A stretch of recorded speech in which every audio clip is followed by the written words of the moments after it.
90 দশকে আমরা যারা ছোট ছিলাম আর 2025 পর্যন্ত এসে অনেক কিছুর পরিবর্তন আমরা দেখেছি, অনেক কিছুর পরিবর্তন আমরা দেখেছি। ওই সময়ের শৈশবের সময়টা আমাদের কাছে অনেক মিষ্টি ছিল, মধুর ছিল, মায়া মহাব্বত এইগুলো আমাদের মধ্যে ছিল। কিন্তু বর্তমানে এসে আমরা ছোটকালে এমন দেখছি যে বিয়ে শাদী হইতো, বাবা মায়ে মেয়েদেরকে জমি জামা বিক্রি করে মেয়ের সুখের জন্য সব কিছু বিক্রি করে মেয়েকে সুখে রাখার চেষ্টা করে। কিন্তু বর্তমানে কি হয়, মেয়েকে বিয়ে দেয় ঠিক, অথবা মেয়েরা নিজেরা বিয়ে বসে, ওইটাও ঠিক, কিন্তু বাবা মায়ের কারণে ওই সংসারটাও শেষ পর্যন্ত টেকে না।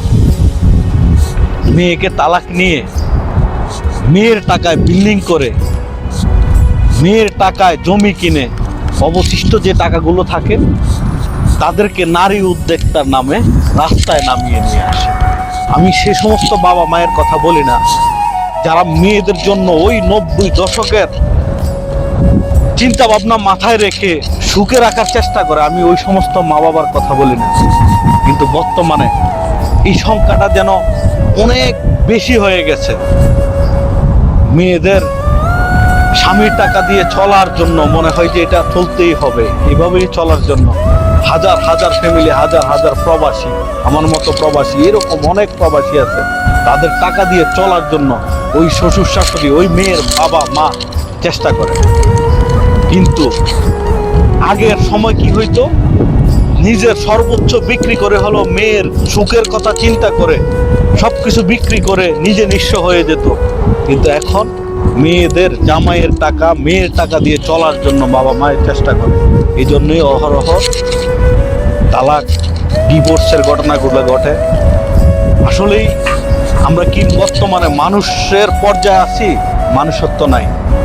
একটা ছেলেকে ব্যবহার করে, একটা ছেলের সর্বোচ্চ শেষ করে ওই তালাক নিয়ে ওই টাকা দিয়ে ওই বাবা মা চলে, মেয়েকে নারী উদ্যোক্তার নামে রাস্তায় নামিয়ে নিয়ে আসে। আদৌ এই পরিবর্তন আর হবে না, কারণ বর্তমানে আইনের ব্যবস্থা, আইনের যে সুব্যবস্থা আছে ওইটা পুরোপুরি এক পক্ষে, নারীদের পক্ষে, ছেলেদের পক্ষে কোনো আইন নাই বর্তমানে। যাক, বেশি কথা বলবো না, আজ এই পর্যন্তই। সময় পেলে ভবিষ্যতে আরো কিছু বলবো ইনশাআল্লাহ।